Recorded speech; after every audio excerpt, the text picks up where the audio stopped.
Hey, what's up, everyone? All right, so it's Thanksgiving, and my mom's inside. She's baking up I think we have either ham or turkey that we're having for our Thanksgiving dinner, and she's just kind of doing that and setting up some Christmas decorations. So I figured I'd come out here and do some cast iron cooking. My mom asked me to go ahead and make some cookies, which I never say no to that.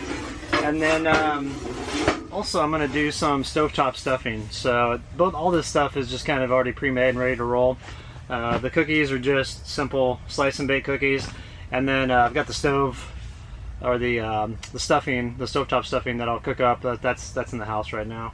So at first I was just going to cook up some of these cookies and show you. It's real simple to do. I mean, it's basically the same as cooking them in an oven, except that you're using a deep dish cast iron skillet and then a shallow dish cast iron skillet. Both these are 10 inches. They're from Cabela's, and just says 10-inch skillet on the bottom there.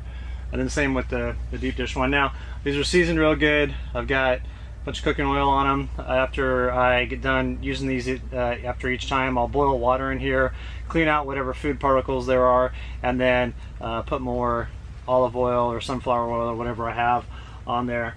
But what you want to do with this is, when you've got your Dutch oven going, the top part, when you put the skillet over like that, kind of completes the Dutch oven itself, but the bottom part gets really, really hot.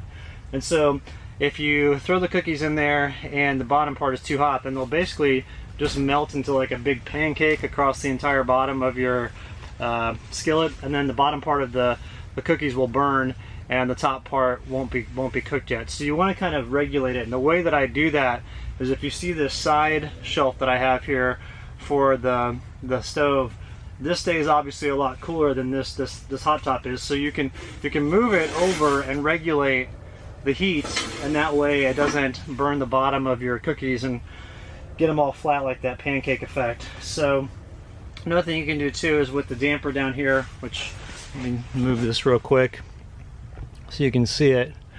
The airflow with the damper that can help to regulate the heat as well. It's not as fast as moving this over to the side, but if you notice that it's just a little too warm, you can always turn the airflow down here, and then same with on your stovepipe, and turn that damper as well, and restrict the airflow, and then that decreases the amount of oxygen in there, and therefore the fire cools off a little bit. But the quickest way and the most immediate way is just to move this over here.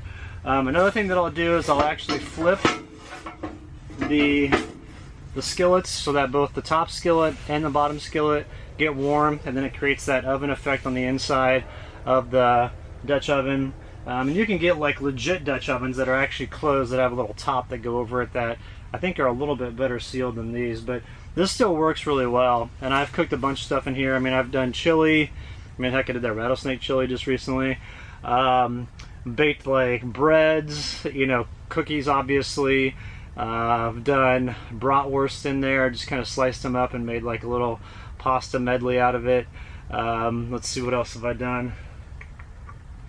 I've done meatloaf. There's a rib recipe that I want to try out. There's a guy that I found online that does ribs in cast iron, and they look phenomenal, and everybody in the comment section is like, that's the best stuff we've ever had, so I'll probably try that this winter. Oh, I've also done pizza in here. You can get like the 10-inch Amy's organic pizzas and just throw them in there, and they cook up real nice. Same thing with that though, you want to regulate the temperature on the bottom, because it can kind of burn the bottom of the pizza if you don't watch it. But this is a great way to cook. I love cast iron cooking. Once you get the hang of it, it's pretty easy to do.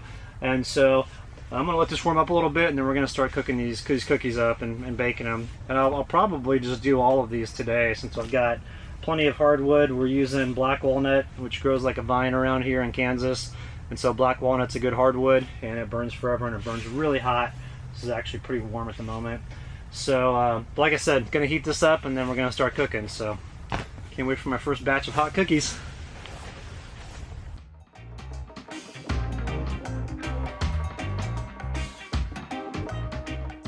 Alright, so if you're going to try your hand at some cast iron cooking, similar to something like this, or using a legit Dutch oven, then I would recommend just starting out with something easy like these slice and bake cookies, because these are really simple to make, and most everyone's made these in the stove, so they know how to make them, or know what they look like when they're making them, so you can figure out if your stove's too hot or if it's not baking fast enough. Now, a couple things to remember: that side shelf is the way to keep it cool. If you want to have it hot, then be in the middle part of the stove there. And then my rule of thumb is that once these start to get a little bit of a golden brown exterior, like a ring around them, then I'll go ahead and take them off the stove and go from there. Now you kind of want to just be mindful that it doesn't get too hot and they pancake out, like I had mentioned when I was talking at the beginning, or you don't want them too cold and then or not warm enough and not have the middle part of it cooked. So you just you'll find the sweet spot on the stove and just keep an eye on it. Don't want to open up the stove or the Dutch oven too much, because then it'll release all the heat, but as long as you keep an eye on it, you'll be good to go. So if you have any questions, hit me up in the comment section below, and hope you all are having a great Thanksgiving. Thanks for tuning in.